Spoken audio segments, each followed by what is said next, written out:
No ar, Cartão de Visita News, o seu programa de entrevistas.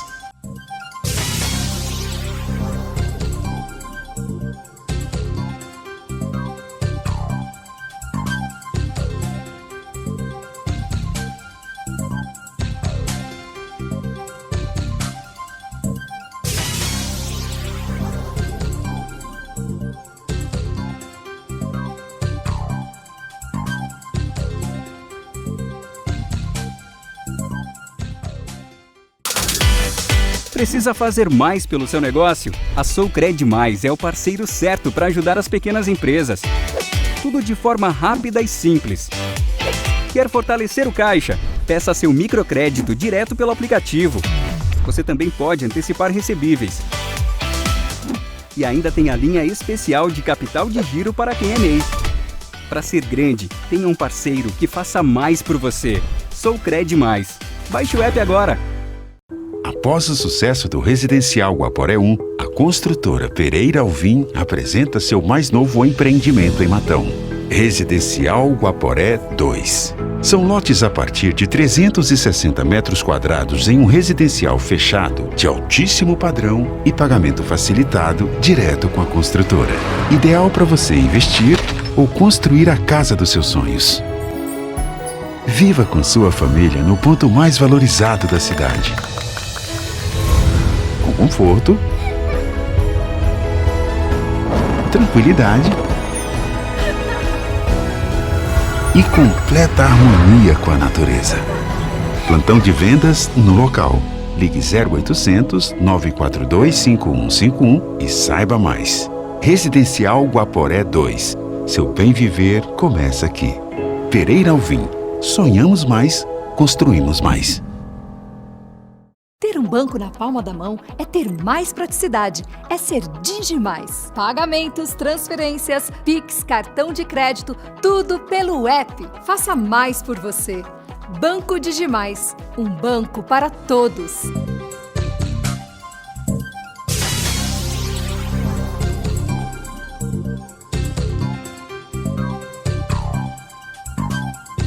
Cartão de Visita News, com Zacarias Pagnanelli.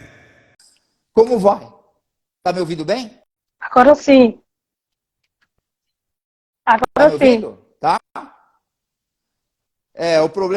O problema é a internet, que a gente depende muito dela, né? Bom, deixa eu apresentá-la muito rápido aqui. A imagem está um pouco turva, mas vamos ver se a gente consegue continuar. Bom, eu estou com a doutora Rosa Jane Nascimento Santos. Ela é juíza de direito, agora voltou para a sua área, que é a Vara da Infância e da Juventude de Aracaju, Sergipe. Tem um vasto currículo. Eu vou dar uma lidinha muito rápido no início, doutora. Depois o seu currículo é muito grande, muitas condecorações, muito network de relacionamento na magistratura. Isso estará tudo hospedado no portal Cartão de Visita R7, na Rede Brasil, no Grupo Tati, em vários portais, depois, e no YouTube também. A doutora Rosa Jane, ela é juíza coordenadora, foi juíza coordenadora da mulher do Tribunal de Justiça de Sergipe, gestão 2011-2013, 2019-2021, 2021-2023. Juíza coordenadora da Infância e da Juventude do Tribunal de Justiça do Estado de Sergipe, gestão 19 e 21.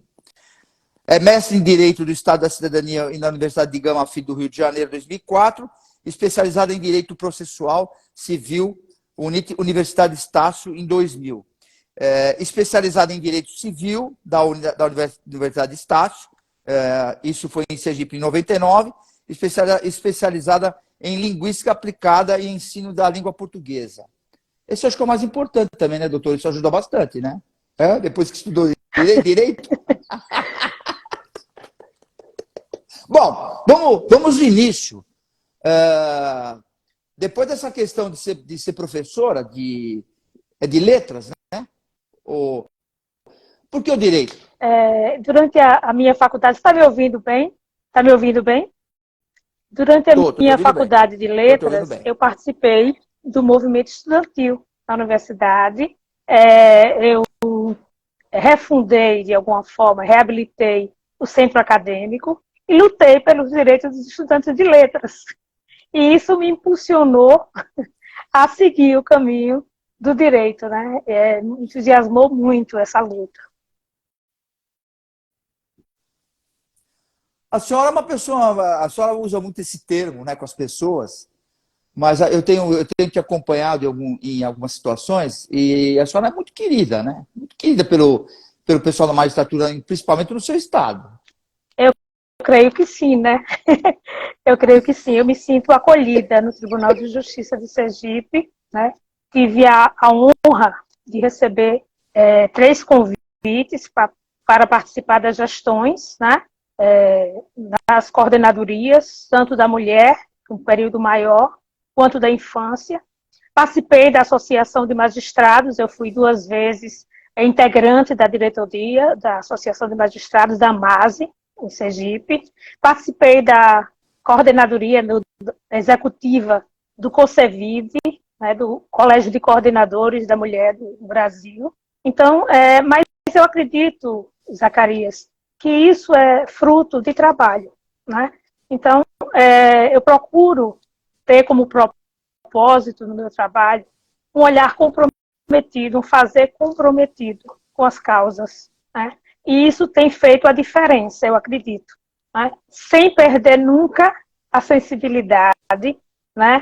O acolhimento com os colegas e com as pessoas externas à magistratura, e tenho, como você sempre diz, né, essa facilidade de conversar com pessoas, de interlocução, né? E isso eu acredito que na minha área faz toda a diferença, nas 2 áreas, inclusive, né? Porque fez a diferença quando eu entrei no departamento de letras, né, que eu fui representante estudantil, fui representante de centro, fui depois professora do departamento, né, com todo esse conhecimento que tinha do lado discente, do lado docente, né, e depois parti para o departamento de direito, né, onde também tive uma participação muito interessante, fui homenageada pelos alunos à época, porque sempre procurei ter esse jeito aberto de chegar às pessoas, né? Nunca tive medo de ir para de coração aberto,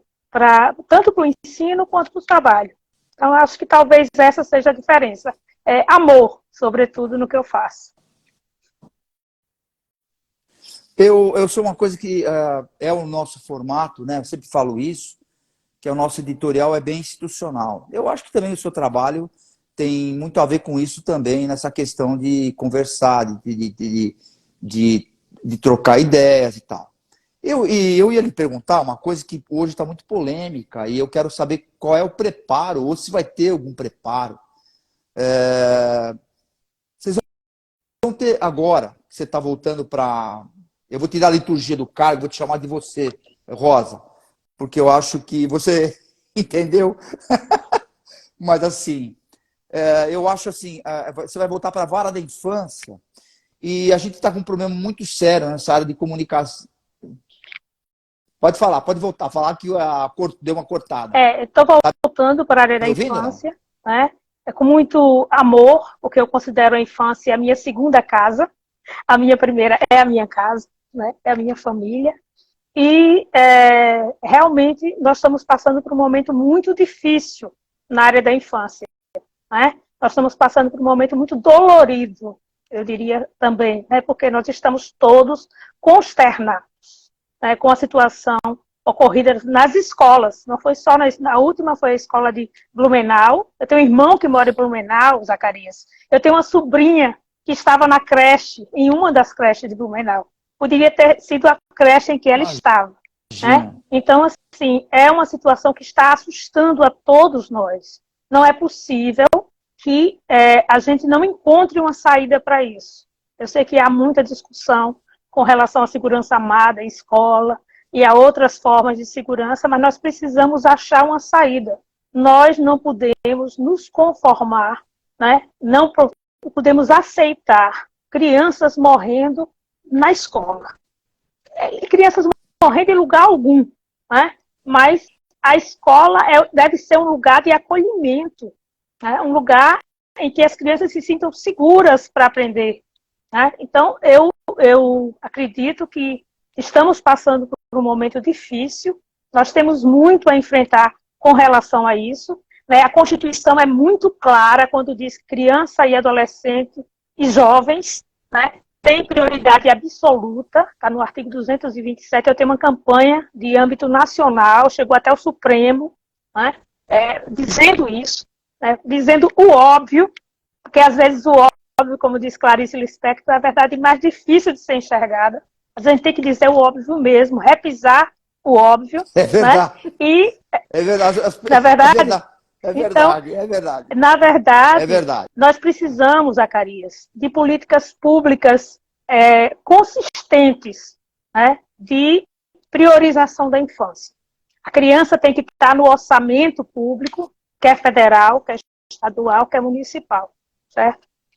Então é isso. Eu acho que nós temos que continuar nessa luta para mudar essa realidade e achar a saída. Se a saída for colocar segurança, que seja, mas nós temos que impedir mortes.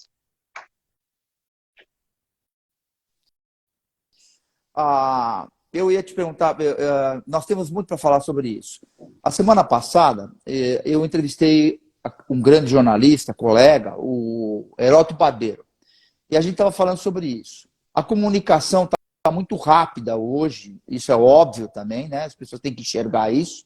E essa questão óbvia de muito rápida a comunicação, a informação, seja verdadeira ou não, acaba induzindo as pessoas.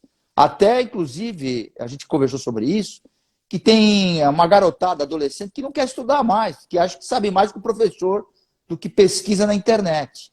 Agora, essa questão, você está preparada para essa questão de montar um compliance, uma gestão, agora que você está voltando forte, com tudo isso que está acontecendo, que antigamente você estava na coordenadoria lá, essa questão da internet, toda a internet como a TV também, a gente fala muito isso, a gente está na TV hoje também aqui, no Grupo Tátira de Comunicação e suas multiplataformas, que acaba induzindo essa molecada a cometer esse tipo de equívoco, né? Eu não sei nem como chamar isso, né? Vocês estão preparados para isso? Vai ter trabalho, vocês vão se reunir? Essa questão também que você comentou de pessoa armada, se isso vai resolver literalmente, se não vai ser uma coisa muito ostensiva, que a criança tem que estar numa tranquilidade dentro da escola e ver aqueles caras armados andando. Preocupante. Eu concordo com você. Nós vamos ter que arranjar saídas. Saídas para uma situação complicada como essa não são fáceis, né? Então, o Conselho Nacional de Justiça tem se reunido já tem discutido isso, a gente tem visto isso nos grupos nacionais de juízes. Eu faço parte de 2 grupos de juízes da Justiça Juvenil, porque eu sou substituta, eu trabalho com a Justiça Protetiva, que é a parte de adoção, de guarda, mas eu sou substituta automática de uma vara de Justiça Juvenil, certo? Que é de adolescente que pratica ato infracional. E a gente está trabalhando nacionalmente políticas públicas como a Justiça Restaurativa, que tem um trabalho fantástico na área da Justiça Juvenil. Começou, inclusive, no Rio Grande do Sul com a Justiça Juvenil para tentar mudar essa realidade. O Tribunal, o CNJ escolheu esse ano, né, e tem trabalhado com isso com os tribunais. Eu estive na coordenadoria e presenciei isso. A Justiça Restaurativa nas escolas, Zacarias, que faz com que as crianças e adolescentes tenham uma relação muito melhor, evitando bullying, que muitas vezes um dos gatilhos para esse tipo de comportamento, né? Evitando automutilação, evitando abusos, né? Então, assim, o CNJ tem trabalhado em reunião com os coordenadores, eu participei de algumas, à época que estava na coordenadoria, e os tribunais também têm trabalhado. Então, é importante que a gente diga que os grupos, os colégios, os fóruns da infância não estão quietos. Esses dias a gente teve um número enorme de matérias, né, e de falas nos fóruns sobre isso, sobre esses fatos. né? Nós tivemos professora morrendo em sala de aula, eu sou professora e me comovo muito com isso também. Né? Não é possível que... Eu fui professora durante muitos... Até hoje sou. Eu leciono hoje na Escola de Magistratura, na EJUSE, aqui no Tribunal de Justiça. São cursos esporádicos, mas eu ainda estou na sala de aula. Eu não estou na sala de aula da universidade, nem de letras, nem de direito, mas estou, né, na sala de aula da EJUSE. E a gente vê que houve uma perda de respeito, de alguma forma, pelo professor.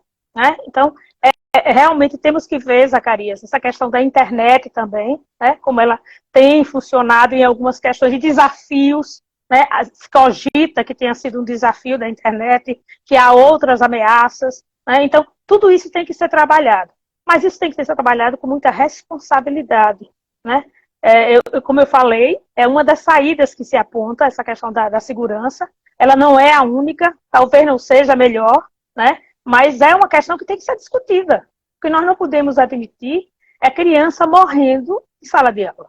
Criança, inclusive, criança de uma idade tenra, né? De uma forma tão trágica. Então, é uma questão que nos abala e a gente não pode ficar... O que me impulsionou a falar com você, uma das questões foi justamente essa. Né? Para dizer que nós estamos atentos, como juízes da infância, e que nós estamos atentos para provocar ações do CNJ para que essa situação seja resolvida de alguma forma. Isso é uma violência inadmissível, né? Porque nós estamos tratando com seres em desenvolvimento, pessoas em desenvolvimento, né? Pessoas que precisam do nosso apoio, né? Do nosso carinho, do nosso acolhimento, e não desse tipo de violência, como as outras também, né? Deixa eu te perguntar, já dando uma sequência nesse assunto, eu quero lhe perguntar, porque eu sei que você é uma pessoa muito experiente e transita muito bem no meio, não só no seu estado, mas em outros estados também. O que você pode me dizer, eu só estou te perguntando, o que você pode me dizer sobre a audiência de custódia? Bom, é uma questão muito polêmica, né? Há muita discussão, inclusive, entre os juízes com relação a ela. É uma questão...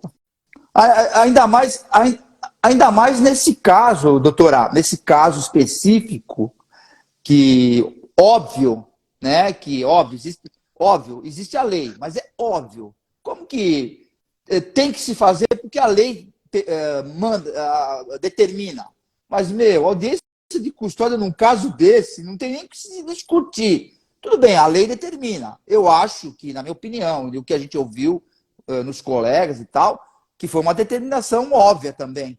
É isso que eu queria lhe perguntar, se realmente isso funciona, acaba constrangendo o policial, não nesse caso, como em outros também. Na verdade, a audiência ela é para todos, né? É a garantia de um direito de qualquer fragranteado, qualquer acusado, qualquer réu, ser conduzido ao juiz que o julgará e ser ouvido por ele, né? Então, a audiência de custódia, a gente não pode excepcionar esse ou aquele caso. Eu entendo a sua revolta, né?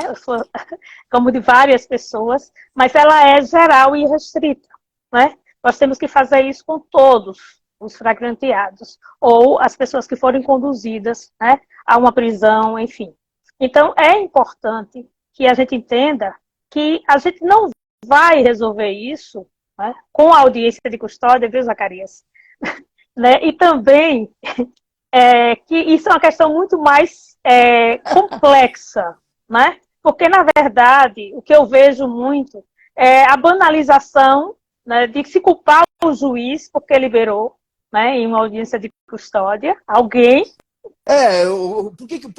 Por que eu digo isso? Porque a audiência de custódia é óbvia, é a lei, tem que cumprir com todos o pessoal em flagrante, tudo até aí bacana. Só que, por incrível que pareça, virou notícia. Por quê? Olha, o juiz determinou que... É óbvio que o juiz teria que determinar. Pô, ele foi preso em flagrante, matou criança. Quer dizer, tem que fazer, cumpriu a lei, mas aí virou notícia. Olha, ele deu como se fosse uma coisa, como se tivesse no ar, doutora, que não fosse dar, que poderia acontecer de não dar.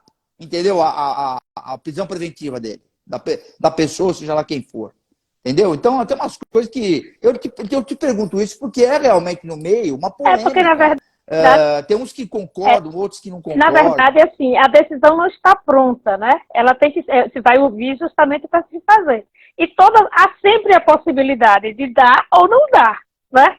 Toda decisão tem essa possibilidade. Por mais absurdo que isso possa parecer às Tem. pessoas que estão fora, há a possibilidade, sim, de se conceder uma liberdade em uma situação que, por alguns, considerada extrema. Então, é importante que a gente entenda que a audiência de custódia é uma oportunidade de a pessoa ter um contato com o juiz, né? Logo, imediatamente, para que evite, sobretudo, torturas, né? Coisas que a gente sabe que no passado, ou até no presente, em alguns lugares, aconteceram ou acontecem. Então, o olhar do juiz, que é um olhar especializado, é um olhar ali, acostumado, né? Um olhar acostumado. Tem uma, o juiz tem uma leitura Exatamente. corporal, Então, né? Já exato. está É um olhar acostumado. que já está acostumado a ver determinado tipo de situação e que pode tomar alguma decisão nesse sentido. Eu entendo, e volto a repetir, Zacarias, toda a revolta da população, toda a revolta das pessoas que não entendem, né, o que é especificamente a audiência de custódia e por que nós temos que fazê-la da forma que os tratados a que nós nos vinculamos, como de São José, da Costa Rica e outros, né, obrigam a que nós tenhamos que fazer determinada coisa. Houve uma resistência muito grande durante anos para isso não acontecer, né, mas é uma coisa que a gente tem que assegurar. Né? Todo o réu, todo o acusado, tem direito a um processo justo. Né? Então, faça ele o que fizer. Então, nós temos que ter esse papel de distanciamento da situação.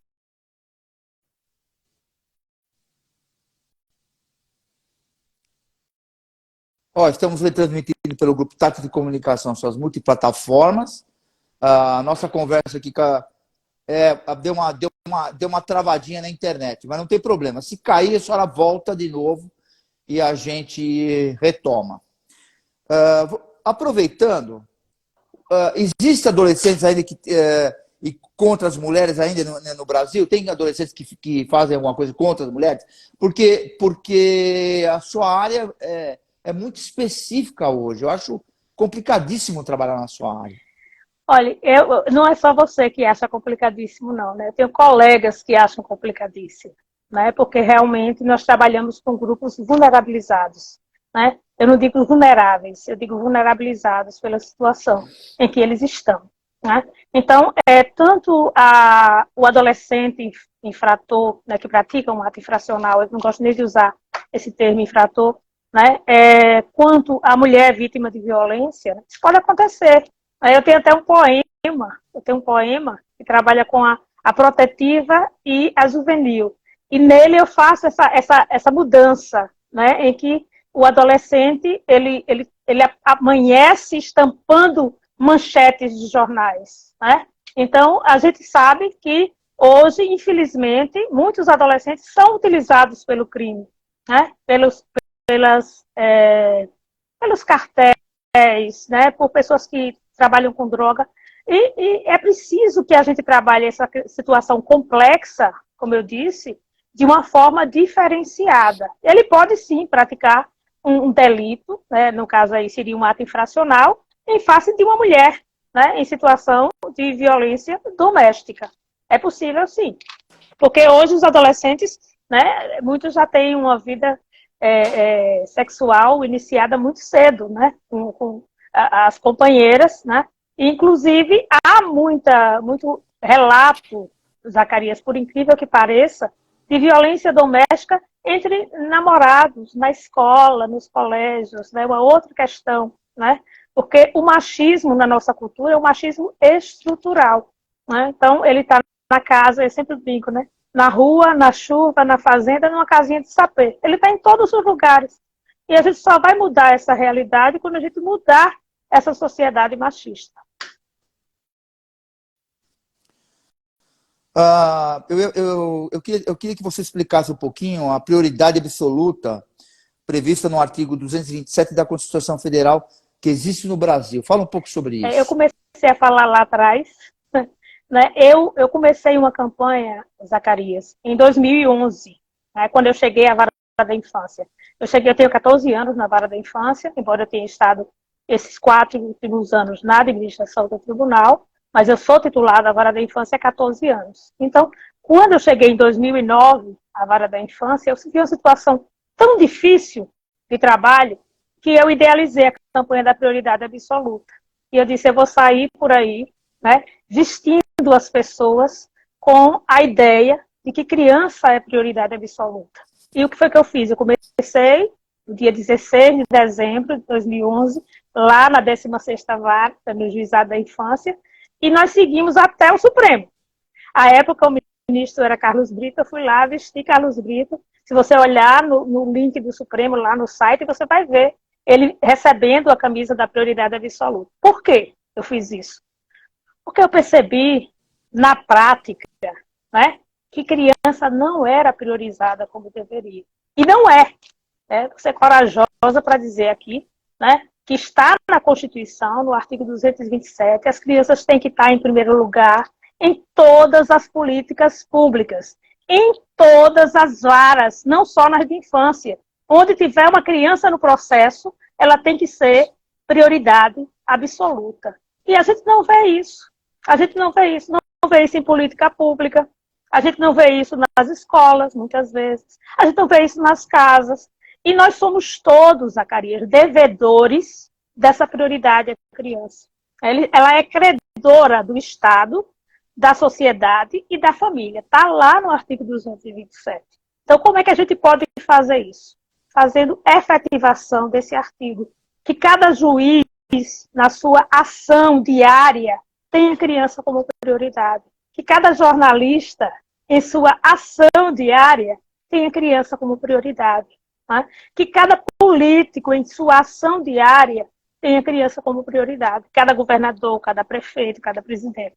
Então, nós precisamos tirar, extrair da Constituição Federal a efetividade. Por enquanto, e eu ainda posso dizer isso, de cadeira, que eu trabalho com esse tipo de coisa, é letra da Constituição, mas não é efetivado. Então, eu luto por isso. Mas é muito difícil. É muito difícil. Né? Rosa Gianni, quantos filhos você tem adotivos? Muitos. Deve ter um monte. É isso que é difícil adotar uma criança hoje? Eu sempre digo isso e todo mundo ri quando eu falo. Né? Não é difícil. Não é difícil. Porque se uma pessoa dissesse, eu quero adotar uma criança hoje, né, e ela não tiver um balizamento, um perfil de idade, certo? Ela pode sair da vara com a criança, né, imediatamente, apenas passar pelo estágio de convivência. O que é que acontece hoje, Zacarias? Nós temos um paradoxo, né? Assim, é um paradoxo, mas não é. É porque todo mundo quer um perfil. Todo mundo quer criança. Eu quero uma criança preta ou quero uma branca com olho azul. Ou preta com cabelinho liso. É assim, o cabelinho, né? Normal. Cada um vai na sua cultura, eu acho, né? Tem que ser sem discriminar, imagina, longe disso. Mas cada um... E não sei se você sabe, existem casos de pessoas aqui no Brasil, inclusive, de algumas personalidades, que foram fazer inseminação fora do país e a lei lá permite, né? Que é fora, você escolhe a cor dos olhos, a genética do pai, o que a família faz, o que o pai fez, tal. Acontece muito isso lá fora. Aqui ainda não chegamos nesse ponto, mas eu estou dizendo, eu acho que a dificuldade de vocês é a adoção de crianças grandes, né? Não de bebê, mas crianças grandes, sim. Exatamente. Você foi direto ao ponto. Né? Na verdade... Você tem muito filho, não? Tenho. E você tem muito filho, não? Tenho sim. Então, veja só. Na verdade, Zacarias, o perfil que se quer... Certo? Sem doença, né? E hoje, deu uma travadinha, não? Tranquilo? Pronto. Deu, mas Então, pode, e pode, hoje nós deu, conseguimos pode mudar um voltar. pouco o perfil, né? Na verdade, hoje muita gente já aceita criança até 3 anos de idade, até 5 anos de idade, mas ainda tem aquela faixa, parte dos 7, 8. Eu já fiz adoção de adolescente, de 14, né, de 15. Então, assim, é um desafio, né? É um desafio, porque quem chega com 15 anos chega com história de vida, né? Para que você trabalhe isso com esse seu filho. O que eu quero dizer é que se a pessoa quer adotar e ela não tem esses limites de perfil, ela pode sair rapidamente. Eu já fiz adoção em 3 meses na vara, o tempo necessário para que houvesse o estágio de convivência e o relatório, né? Claro que depois da habilitação. Então, é tudo muito fácil se tem essa noção. Agora, existem pessoas que estão há muitos anos na fila porque quer aquele perfil. Eu só quero até 1 ano. Então, todo mundo está querendo aquele perfil. Então, é muito mais difícil para você conseguir isso, né? E essa questão da inseminação artificial tem sido muito comum, né? Casais homoafetivos, né, que, claro, podem procriar, conseguem uma amiga ou uma mulher que aceite fazer a inseminação. Aqui mesmo no Brasil, sem pagamento, né, mas com amigos, se faz, se tem notícia de pessoas que fizeram inseminação artificial. Porque aí não se vai questionar, e aí eu vou entrar nesse outro assunto, né, que é um assunto polêmico, mas que não se vai questionar, né, porque está ali a paternidade revelada, o exame de DNA, enfim, né? Então não tem como se questionar. Mas eu já fiz várias adoções homoafetivas, né? Inclusive antes da decisão do ministro Carlos Brito, lá em 2013, né? E antigamente o que acontecia, Zacarias, era que as pessoas iam individualmente, né? Iam individualmente e depois, durante o processo, se descobria que tinha uma relação estável com a outra pessoa do mesmo sexo e a pessoa surgia ali e aderia ao pedido, né? Por medo. Hoje não, hoje já se faz o reconhecimento da sociedade, né, conjugal e vai-se buscar a adoção conjuntamente. Não há problema nenhum, isso é bom que se esclareça as pessoas, né? É importante que se esclareça isso, né? Durante muito tempo, e se você for cinéfilo, você vai ver filmes, né, em que se trabalha isso, antigamente, né, essa inseminação, buscar com o mesmo tipo de olho do parceiro, enfim, com a mesma cor, parecido, enfim, né? Mas hoje não é essa a realidade. Hoje a gente tem uma justiça que já aceita, né, com tranquilidade. Eu já fazia isso muito antes, né? Mas hoje é efetivamente decisão do STF, né, a adoção homoafetiva. Então, não há. Agora, deixa eu te perguntar, a questão é a seguinte, com a sua experiência, não sei se isso conta, mas, por exemplo, às vezes vocês têm notícia de quem são, que destitui o pátrio poder, e vocês têm notícia de quem é o pai e a mãe e tal, por algum motivo acabou destituindo o pátrio poder e o Estado está tomando conta dessa criança e acaba indo para adoção. E a gente percebeu nos anos lá atrás, que não sei se é o caso da sua vara também lá do teu estado, muita gente de fora, de outro país, vem a fazer adoção aqui no Brasil. Eu queria te perguntar, que também é uma dúvida. Você acha que funciona mais, ou depende, essa adoção de levar a criança para fora do país, por uma questão da cultura, para poder administrar melhor essa criança, para que não haja qualquer tipo de equívoco, né, com ela e tal, de comportamento? Ou aqui no Brasil é a mesma coisa? Porque uma vez eu entrevistei, não sei se você deve ter conhecido, o Dr. Reinaldo Sintra, que é desembargador aqui em São Paulo, que foi coordenar, muito amigo meu. A gente entrevistou ele no cartão de visita e ele até no final ele pergunta o que deixava ele chateado.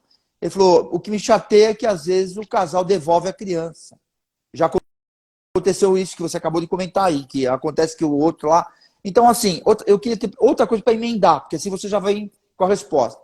A índole dos pais que você conhece acaba interferindo na criança ou não? Porque, o que eu quero dizer? Muita gente vai pela genética, vai por um monte de coisa, tal, quer saber, às vezes, hoje a lei permite também, né? Não sei qual é o tempo, mas a lei permite que o adotivo possa querer saber quem são os pais verdadeiros. Eu acho isso um pouco complicado, mas a lei permite isso hoje, né? Então, eu queria que você emendasse o que você acha de tudo isso que eu comentei. Primeiro dizer que o doutor Reinaldo Sintra é uma referência nacional, ele faz parte do Colégio de Coordenadores, estive em várias reuniões com ele, né, trabalhei, é uma pessoa de extremo saber jurídico, de comprometimento, de compromisso com a infância de longa data, né? E vai aqui o meu abraço carinhoso ao desembargador Reinaldo Sintra. Zacarias, na verdade, né, essa questão de adoção internacional, né, ela acontecia muito porque, de regra, os brasileiros não queriam adotar crianças com essa idade um pouco mais avançada, vamos dizer assim. Então, o perfil que hoje nós acolhemos no nosso cadastro nacional iguala ao perfil que antes era levado para adoção internacional. Então, por que nós temos hoje menos adoções internacionais? Porque o Brasil já mudou a mentalidade para aceitar um perfil diferenciado de crianças com um pouquinho mais de idade na adoção, certo? Então, respondendo essa sua primeira pergunta.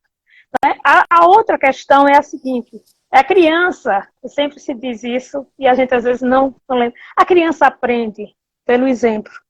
Pelo exemplo. Né? Então, é o que ela vai ver dentro de casa, né?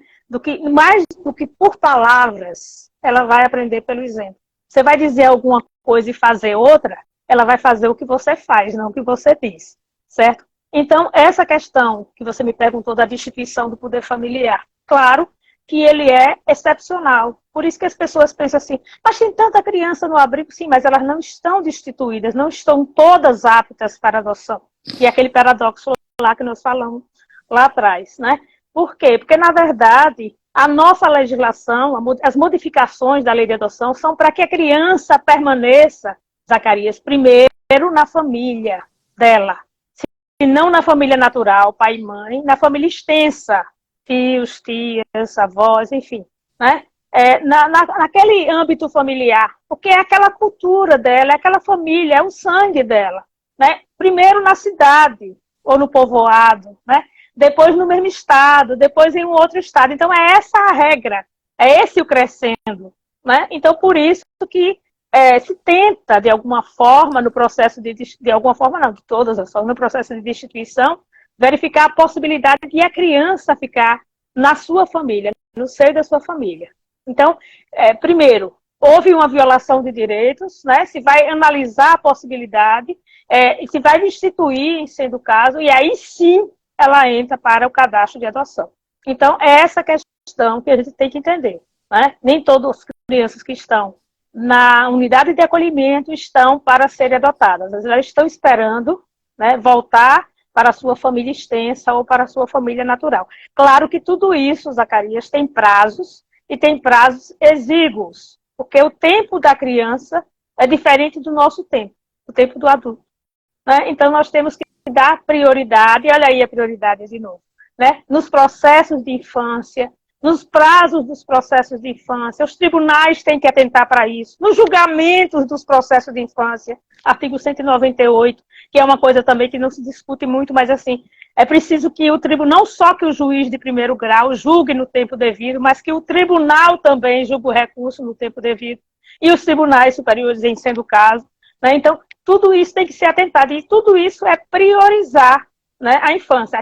A criança, a prioridade é deixar em primeiro lugar, né? Está em primeiro lugar. Então, a única vez que a Constituição Federal fala em absoluta prioridade, a única vez, se refere a criança, adolescente e jovem. Então, não é sem razão que a gente tem que mudar essa mentalidade da gente. Doutora Rosa, é natural você, como na vara da infância, ser juíza titular e tal, e visitar os abrigos? Não? Você vai visitar os abrigos de vez em quando? Eu sei que você tem assistente social, você tem o pessoal do Conselho Tutelar e tal, mas você chega lá e fala, a Tem mamãe chegou sim. e tal, tem isso não?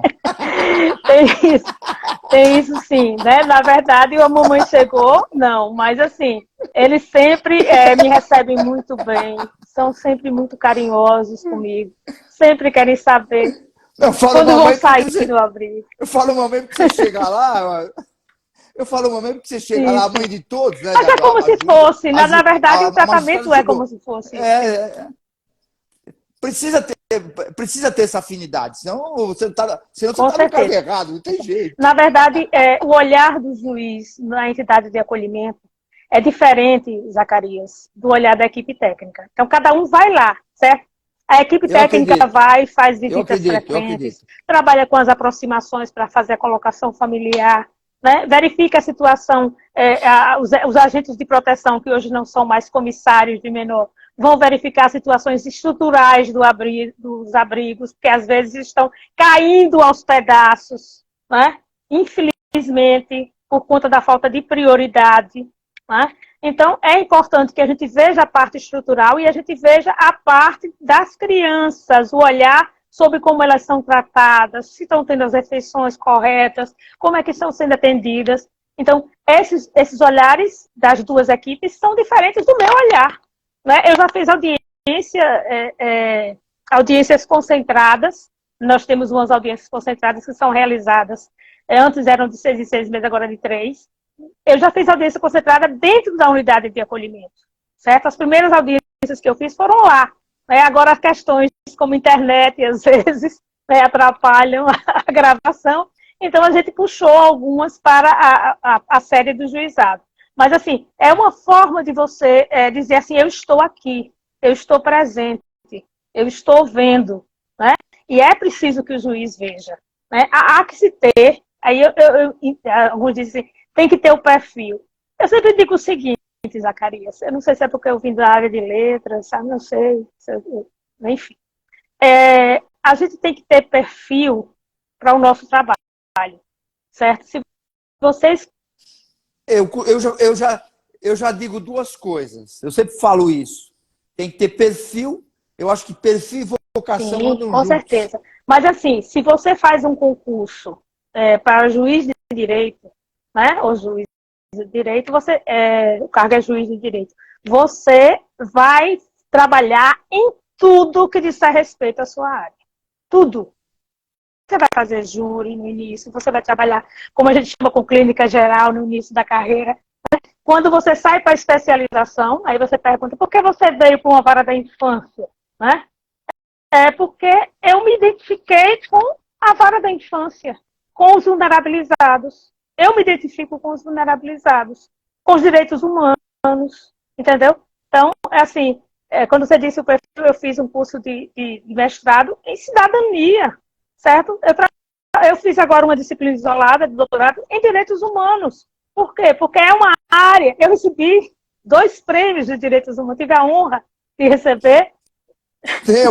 Vai estar tudo, vai estar tudo no teu, vai estar tudo Pronto, eu na recebi internet, o vai estar tudo prêmio lá. Dom Helder Câmara, do Senado Federal, e o Dom Vicente Távora, da Assembleia Legislativa. Na verdade, eu tive a honra de receber prêmios dos 3 entes, federal, Senado Federal, né? Recebi Assembleia Legislativa, Governo do Estado, prêmio do Bicentenário aqui do Estado, da Prefeitura, da Câmara Municipal de Aracaju, recebi o título de cidadã aracajuana, porque eu sou estanciante, minha terra é estância. Então, assim, por quê? Porque eu tenho essa vontade de ajudar as pessoas, né, e de ajudar pelo meu trabalho. Não quer dizer que isso não me dê isenção, certo?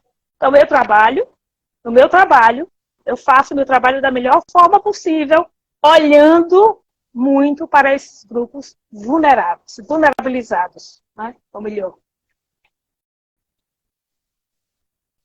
Como é que foi a tua experiência como juíza coordenadora da infância e da juventude e da mulher do Tribunal de Justiça do Estado do Sergipe? Muito boa, né? Uma coisa é você estar na jurisdição, né, trabalhando com sentenças, e outra coisa é você estar traçando políticas judiciárias e articulando políticas públicas de atendimento, no caso, à infância e juventude, e à mulher vítima de violência. Então, eu acho que eu pude aportar na minha vida, como você falou lá no início da nossa fala, nossa conversa, né, essa propensão para a interlocução. Né? Eu não consigo fazer nada se eu não tiver uma rede, uma equipe, né, um trabalho que me dê suporte.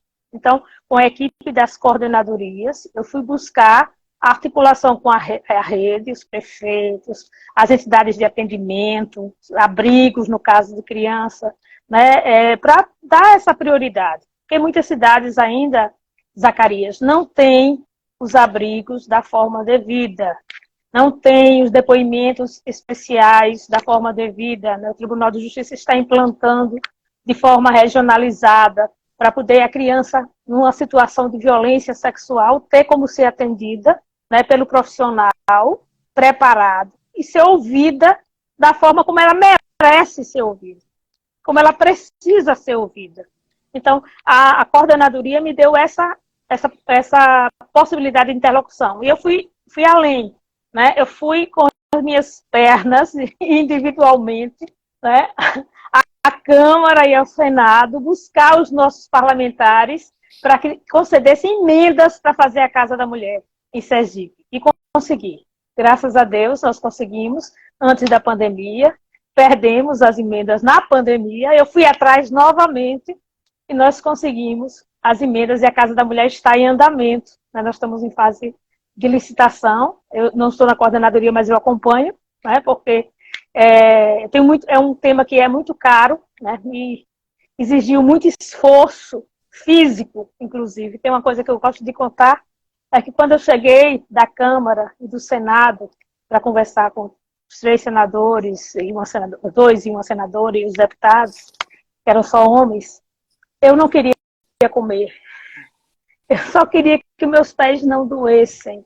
Só que os meus pés não doessem. Porque se você já andou por ali, você sabe a extensão dos gabinetes, e você andar ali de sapato alto, subindo, sem achar, né? Buscando até encontrar.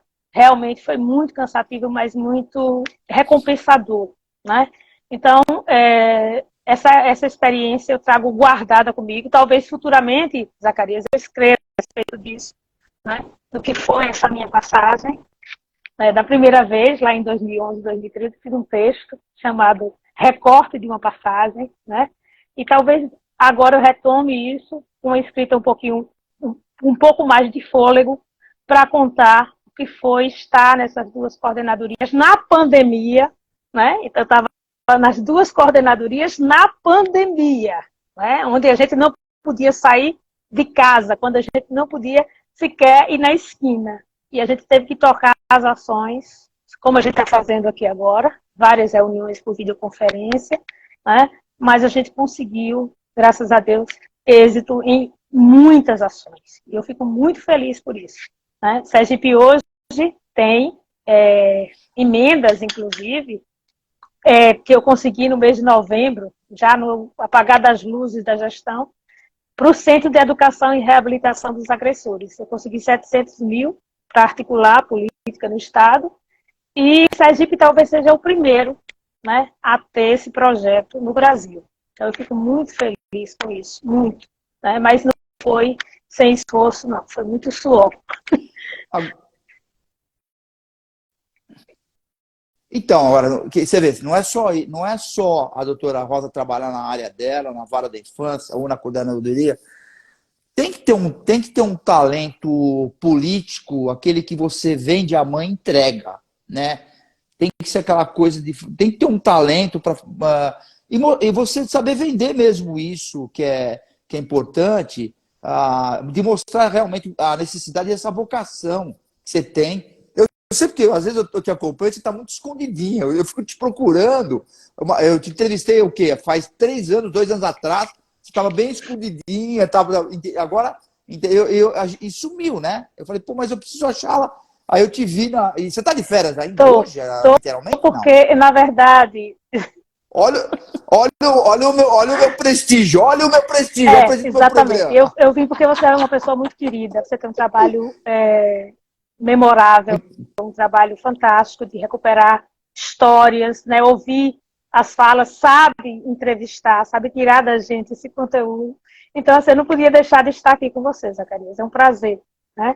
Então, na Imagina, eu que verdade, eu agradeço. estou sumidinha porque eu estou de férias. Eu estou tirando agora as férias que não tirei durante esses 4 anos.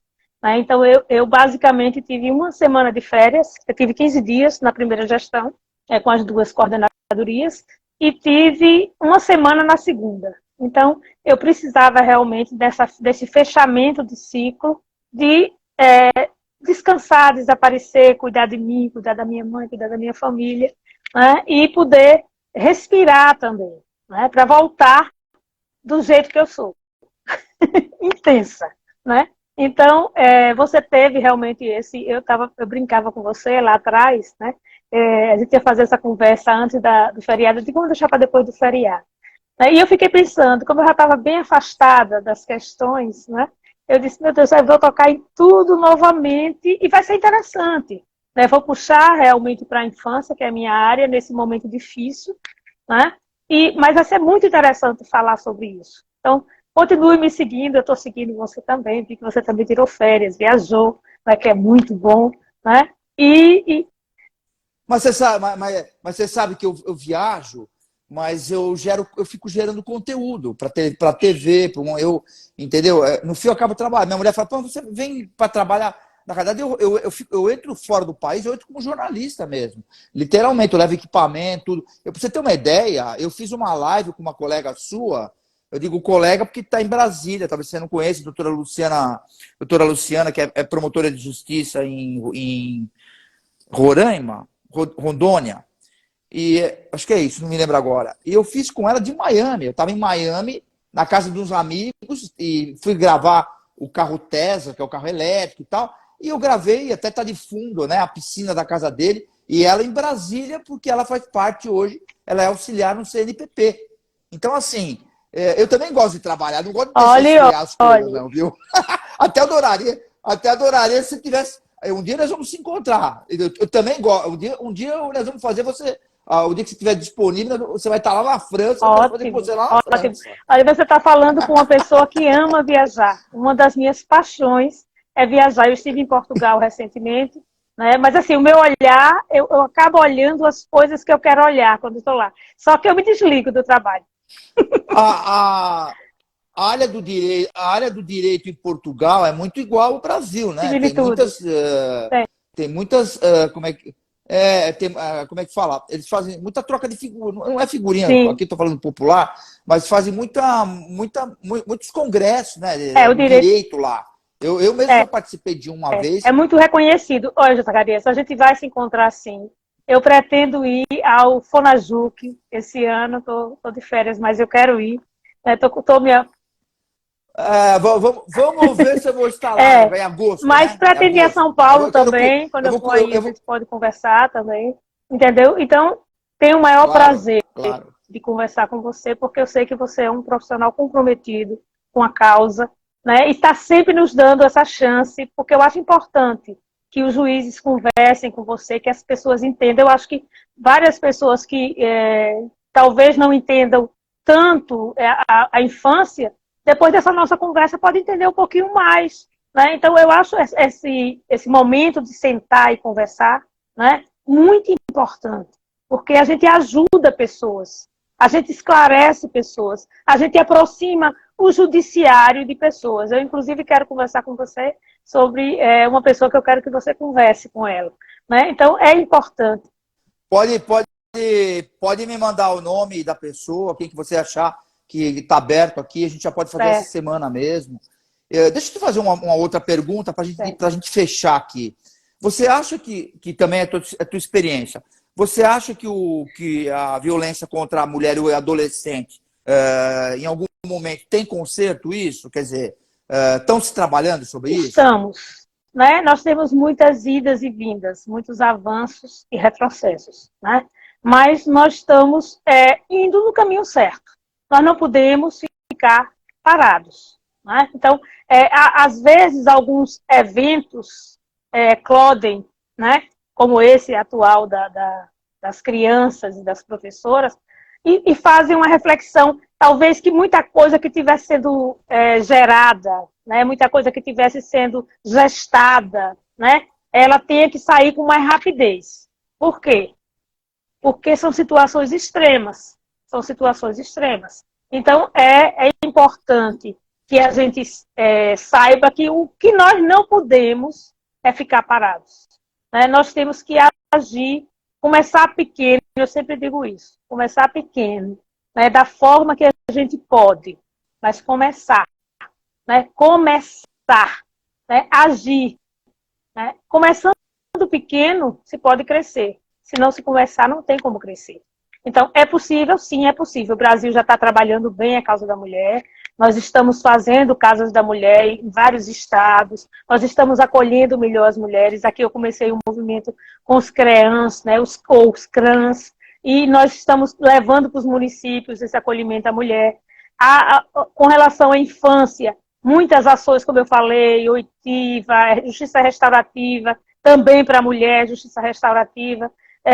Isso é muito importante. E, sobretudo, né, que o CNJ, que é o órgão encarregado de discutir essas políticas, né, possa fazer isso com os juízes, ouvindo os juízes, né, trazendo resoluções que ajudem a resolver o problema e mostrando à sociedade que nós não estamos parados, nunca estaremos parados.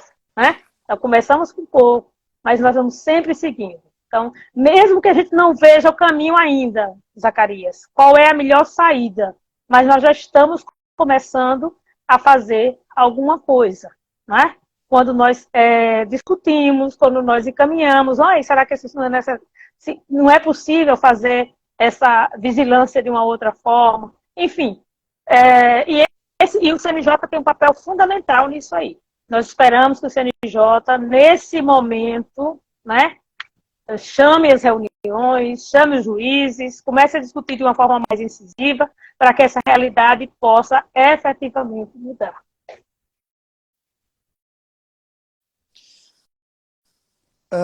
Excelência, me diz uma coisa, só para terminar.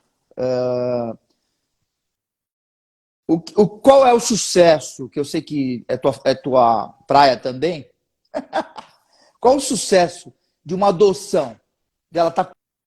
Dela ser um sucesso, de sair correta, de sair bacaninha.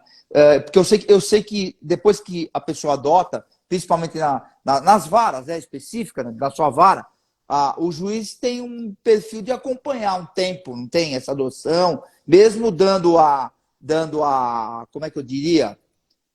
Como que vocês chamam quando vocês definem a adoção? No final, depois da parte de convivência tal, que é definido pai e mãe. Ainda tem um acompanhamento em algum momento ou não?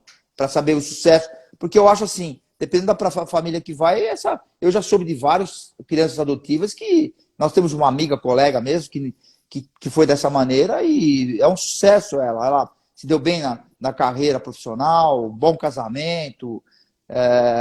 Você não fica feliz por isso? Me conta um pouquinho. Sim, né? O segredo da adoção é o amor. É o amor incondicional. Né? A pessoa tem que estar certa de que vai amar aquele filho, porque a adoção, não existe filho adotivo. A adoção é o processo. Depois que se concede a adoção, ele é filho para todos os efeitos legais. Né? Então, o segredo é o amor e o acompanhamento. Né? Nessas adoções chamadas de necessárias, que alguns chamavam de tardias, essas crianças com idade um pouco maior, o acompanhamento deve ser muito mais efetivo, muito mais aproximado, porque vão surgir muitas dificuldades. Né? A criança vai testar o casal, a criança vai, né, fazer algumas coisas que, em princípio, você não vai entender. Né? E a equipe técnica da vara, como você bem disse, acompanha o pós-adoção, certo? Porque isso é fundamental para que ela tenha sucesso. Vou responder duas perguntas que eu não tinha respondido lá atrás. Né? E agora eu me lembrei. Uma sim, o adotado, né, a criança que passou pelo processo de adoção, tem o direito de conhecer a sua história. Na verdade, você diz assim, os pais, saber quem são os pais. Não é só saber quem são os pais, é saber a sua história de vida. Quando ele completa 18 anos, certo? Ele faz um requerimento ao juiz, o juiz abre o processo para que ele conheça a sua história de vida. Ele pode saber quem são seus pais. Isso é, a questão da origem é muito importante para que a pessoa possa dar seguimento em sua vida. Todo mundo tem que saber a sua origem, né? E o pai que teve um filho por adoção não tem que ter medo, né? Porque se ele construiu uma relação de amor incondicional, não vai haver trocas, só somas, não vai haver diminuições, só somas, não vai haver subtrações, né? Então, é muito importante isso. A outra coisa que você me perguntou agora, realmente, é essa questão de conhecer a história e da devolução, né? A devolução, veja só, a gente tem que fazer um diferencial. Quando essa devolução, entre aspas, porque criança não é mercadoria, né? Ocorre durante o processo de adoção, né? Ela tem efeitos, obviamente que o casal que não, por isso que tem um estágio de convivência, ela é possível, porque no estágio de convivência você vai verificar se é mesmo para se conceder a adoção. Tudo bem, pode acontecer, é uma revitimização da criança, a gente evita ao máximo, tem que ver os perfis direitinho para que isso não ocorra, mas pode acontecer. Agora, concluída a adoção, a criança é filho, o adolescente é filho para todos os efeitos legais. E aí não é devolução, é destituição do novo casal.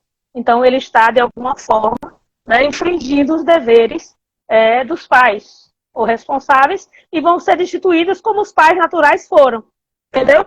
Então, há-se de fazer essa diferença dessas duas situações. Durante o processo de adoção é possível. Seria uma parte legal. É uma parte legal. No estágio de convivência é possível, porque o estágio de convivência é justamente para verificar se está tudo correto, daquela forma mesmo, enfim. E depois da adoção não é possível a devolução. Aí é destituição mesmo por descumprimento de dever, obrigações de pai e mãe. É isso. Bom, a gente já está no final. Para quem está nos assistindo aí, eu estou com a juíza titular da Vara da Infância e da Juventude de Aracaju, Sergipe, dona Rosa Jeane Nascimento Santo, e eu queria fazer a última pergunta, doutora. Para quem a senhora entrega o seu cartão de visita? Olha, eu entrego meu cartão de visita para todos que estão aqui hoje conosco, né? E que nos deram o prazer da audiência, né? E que com certeza todos nós saímos muito mais enriquecidos daqui hoje. Então eu dou meu cartão de visita à nossa audiência hoje e a você, Zacarias, né, pelo convite. Então a vocês eu dou meu cartão de visita hoje. Eu que agradeço o seu prestígio, você está aqui. Na verdade, é Vossa Excelência, que é uma querida. Muito obrigado. Sinta-se abraçada, doutora, viu? Eu não sou uma criança, mas como se eu fosse, né? Eu gostaria parabéns pelo seu trabalho, que não é fácil, né? Eu acho que ser uma juíza, uma magistrada hoje, que eu sempre comento isso, que decide a vida das pessoas, e eu acho que a sua situação hoje, a sua função hoje, na vara de menores, eu acho que é mais complicada e precisa ter muita habilidade para saber lidar. Por isso que a Vossa Excelência, tem toda essa cultura, eu vejo que qualquer coisa está se especializando para chegar numa discussão de alto nível, para poder tentar, né, ajudar a solucionar os problemas. Eu Muito que obrigado, agradeço, doutora. Zacarias. Estou aqui à disposição e acho que nossa função é fazer o bem e fazer bem. É isso que eu procuro, é isso que eu almejo. Sobretudo amando as pessoas, como se não houvesse amanhã. Não é isso? Então é isso. Muito obrigada. Até breve. Isso. Eu quero agradecer o Grupo Tático de Comunicação e suas multiplataformas que estão no ar. Muito obrigado, doutora. Sinta-se... Ter um banco na palma da mão é ter mais praticidade, é ser Digimais. Pagamentos, transferências, Pix, cartão de crédito, tudo pelo app. Faça mais por você. Banco Digimais, um banco para todos. A Após o sucesso do Residencial Guaporé 1, a construtora Pereira Alvim apresenta seu mais novo empreendimento em Matão. Residencial Guaporé 2. São lotes a partir de 360 metros quadrados em um residencial fechado, de altíssimo padrão e pagamento facilitado direto com a construtora. Ideal para você investir ou construir a casa dos seus sonhos. Viva com sua família no ponto mais valorizado da cidade. Com conforto, tranquilidade e completa harmonia com a natureza. Plantão de vendas no local. Ligue 0800 942 5151 e saiba mais. Residencial Guaporé 2. Seu bem viver começa aqui. Pereira Alvim. Sonhamos mais, construímos mais. Precisa fazer mais pelo seu negócio? A Soucred Mais é o parceiro certo para ajudar as pequenas empresas. Tudo de forma rápida e simples. Quer fortalecer o caixa? Peça seu microcrédito direto pelo aplicativo. Você também pode antecipar recebíveis. E ainda tem a linha especial de capital de giro para quem é MEI. Para ser grande, tenha um parceiro que faça mais por você. Soucred Mais. Baixe o app agora.